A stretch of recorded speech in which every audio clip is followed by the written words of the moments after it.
Começando rapidamente aqui pelo cenário internacional, acho que a gente tem muita coisa de Brasil para falar ao longo desses 30 dias. Então, eu vou passar e vou fazer um passando pelo cenário internacional. Eu acho que do lado de Estados Unidos, a gente continua tendo uma economia com uma retomada forte, mas prejudicada, começando a ter uma série de indícios que a variante Delta tem prejudicado a retomada da economia americana, em especial naqueles estados em que a vacinação não está caminhando tão rápido, de forma tão célere, e notoriamente os estados com uma característica, um eleitorado mais pendente para o lado dos republicanos. Isso não fez com que ninguém revisasse substancialmente o cenário dos Estados Unidos, então uma recuperação, a gente deve ter aí 2 meses. Na verdade, os dados de mais alta frequência já mostram até uma estabilidade e algum início de reversão da Delta.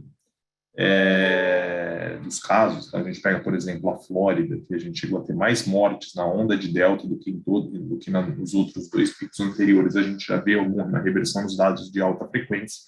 Isso tem sido monitorado pelo Fed, mas tem sido colocado, digamos assim, em segundo plano por hora. Então, foi um que reforçou tanto na sua documentação oficial, como no discurso do seu chairman em Jackson Hole, que era uma data, um evento que todos hoje esperávamos, um diagnóstico de que muito possivelmente o tapering, né, então o início da redução do ritmo de compra de ativos começa ainda esse ano, ao longo do quarto trimestre do ano. Mas sem mudanças substanciais, um cenário positivo para crescimento americano ano que vem. Passando também de América Latina, o que a gente vê, um fenômeno muito parecido com o Brasil. Então, as recorrentes aí dos preços de bens industriais, fazendo com que os bancos centrais que estavam com taxas de juros historicamente baixas começassem falando de um ajuste parcial e posteriormente acelerando. Ontem a gente teve uma decisão surpreendente do Banco Central do Chile, com uma alta de 75 pontos, quando todo mundo esperava uma alta de 50. A gente teve também o Banco Central do México, já na nossa última conversa aqui, iniciando um ciclo de alta, discute-se até que ponto o Banco Chico pode acelerar, também isso deve ser uma realidade para todos os emergentes. Passando para o Brasil, eu acho que aqui a gente tem coisa para falar de inflação, atividade fiscal. A gente já tinha, na última vez que a gente já conversou, a gente já estava com uma visão bem menos construtiva e, infelizmente, eu não posso dizer que mudou alguma coisa de lá para cá. No cenário político, desde o final de julho, no último dia de julho, então a gente chegou a falar rapidamente disso aqui, o ministro Paulo Guedes falou que a economia ia ser atingida por um meteoro. Esse meteoro era uma conta de precatórios de 90 bilhões de reais, face aí uma estimativa que o governo tinha para 2022 de 60 bilhões. Então, num orçamento que já estava super apertado, apareceu uma conta extra de 30 bilhões.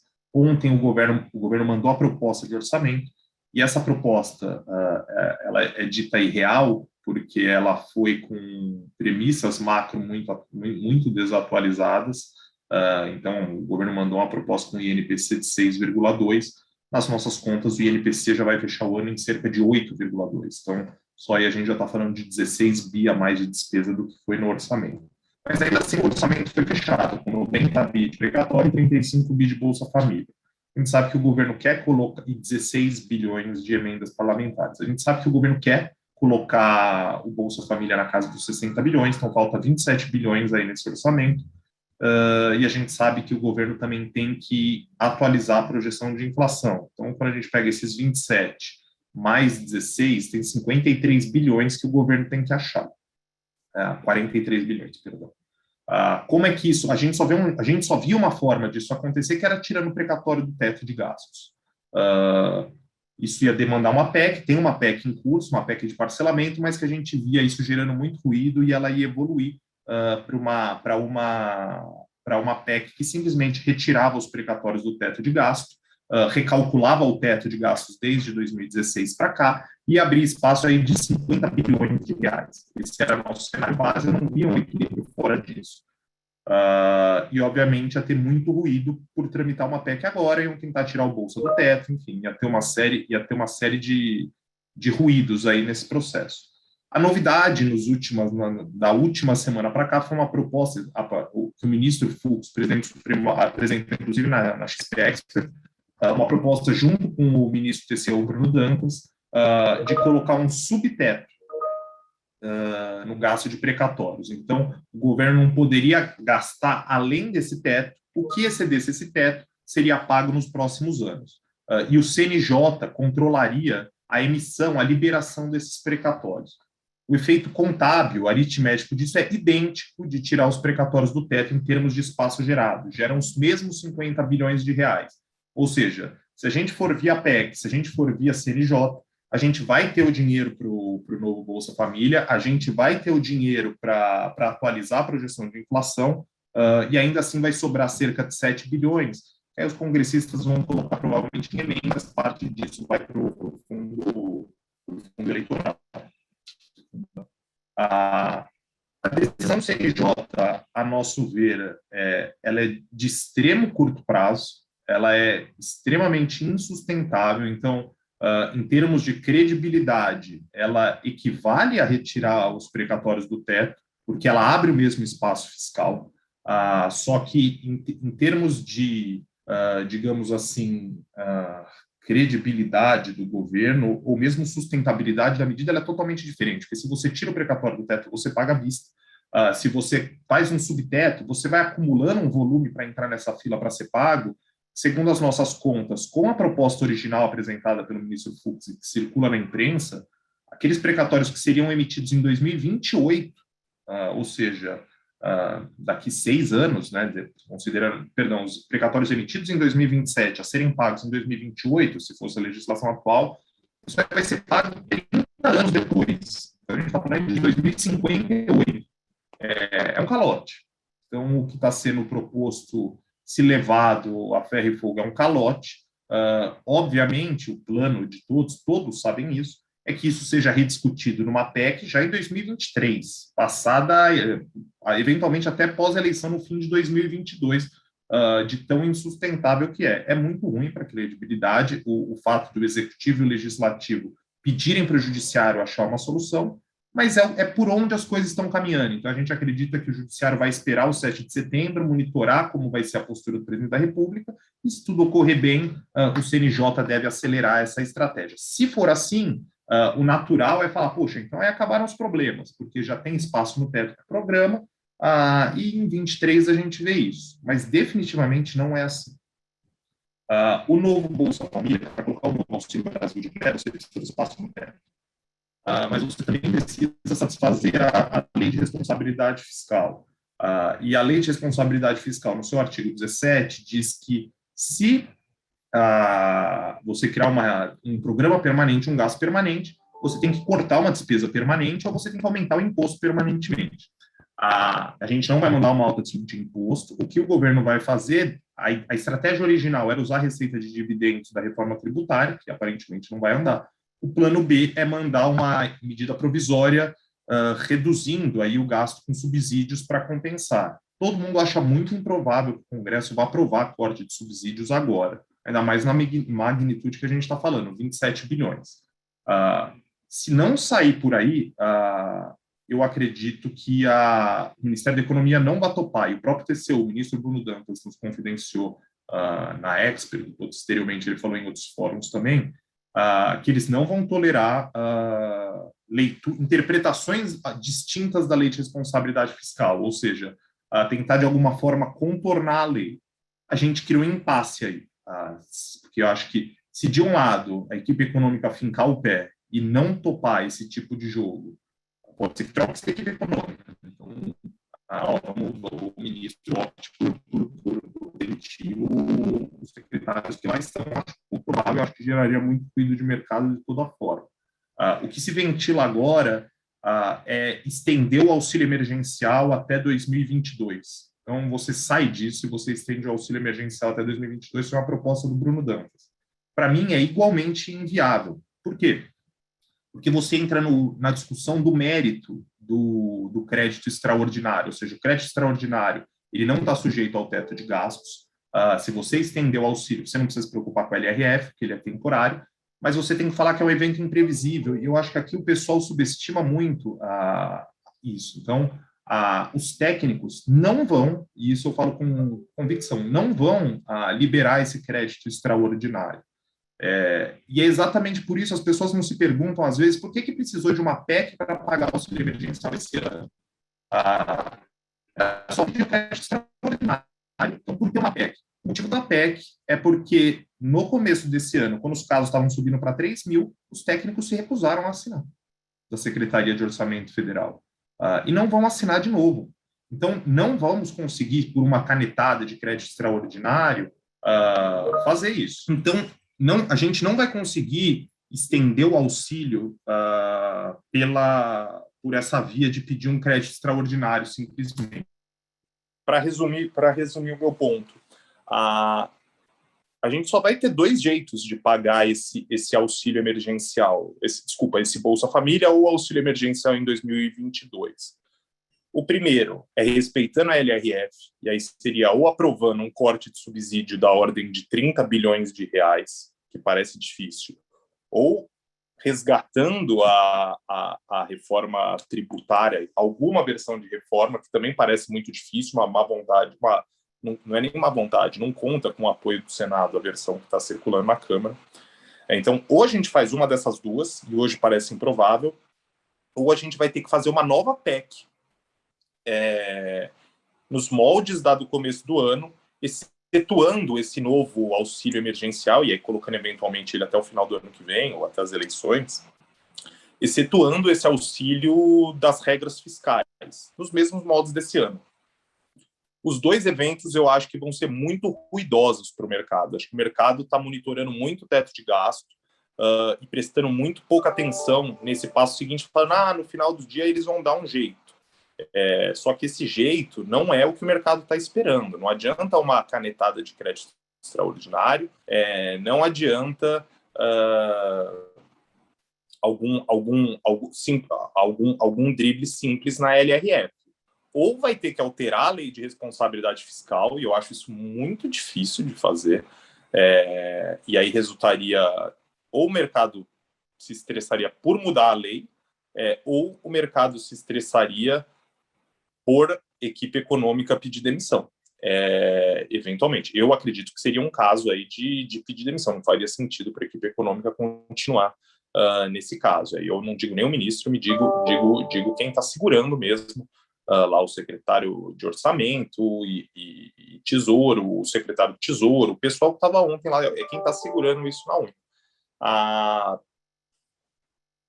Então, resumindo aqui, a gente vai ter muito barulho para conseguir aprovar isso, porque as duas alternativas as duas alternativas fáceis, que é driblar a LRF, não vai acontecer, ou simplesmente pedir um crédito extraordinário também não vai acontecer. Foi rigorosamente isso que tentaram e não conseguiram no começo do ano, e precisou daquela PEC só para o novo auxílio. Então, a gente está muito preocupado com essa tramitação, mesmo que a solução do CNJ avança. A solução do CNJ, a gente acha ela muito negativa em relação à sinalização que dá. Na prática, é uma pedalada e é um calote. Acho que não tem como não colocar nesses termos. Mas ela tira, num primeiro momento, o risco de PEC, que vai aparecer logo na frente para se pagar, eventualmente, esse novo auxílio emergencial, caso o governo não consiga cortar os subsídios. Fechando aqui, então, a gente vê muita turbulência do ponto de vista de Brasília, de Congresso, por conta desse novo programa. A briga não acaba com a briga não acaba com o espaço atingido no teto de gastos. Outro ponto, a crise hídrica ganha contornos piores. Então, a gente teve uma baixa de chuvas aí importante, mesmo que não seja um período que se espere, e agora os meteorologistas estão prevendo um setembro muito quente. A gente está falando de eventualmente 40 graus no interior de São Paulo, assim. Então também deve ser um setembro muito seco. A gente pode sim ter alguma intermitência aí na transmissão e alguns blackouts temporários. Por hora, dizem os meteorologistas, e resta a gente confiar neles, que a partir de novembro deve chover bem, e aí acabar com o risco de apagão ao longo de racionamento, né, ao longo de 2022, mas são projeções muito frágeis. O histórico mostra que a gente tem que esperar mesmo começar a temporada chuvosa para ver se chove. O impacto disso, a gente sempre falou, ia se materializar de qualquer jeito no preço, mesmo que não na quantidade do PIB, mesmo sem racionamento, a gente já tem visto isso. Por conta dessa mudança de bandeiras, a gente mudou nossa projeção aí de inflação para 7,7, 7,8 esse ano, e para o ano que vem 4%. Tá? Sobre Banco Central, a gente continua com o cenário que a Selic vai para 7,5%, com uma premissa que, ao fim e ao cabo, esse cenário está condicionado na equipe econômica vencer a última das batalhas, por assim dizer, desse mandato, e conseguir cortar os subsídios para pagar o novo Auxílio Brasil. Só que tem muita incerteza aí. Então, um cenário acima de 7,5 de Selic está muito na mesa, porque a gente acha que vai ter muito barulho, acho que esse barulho fiscal não acaba esse ano.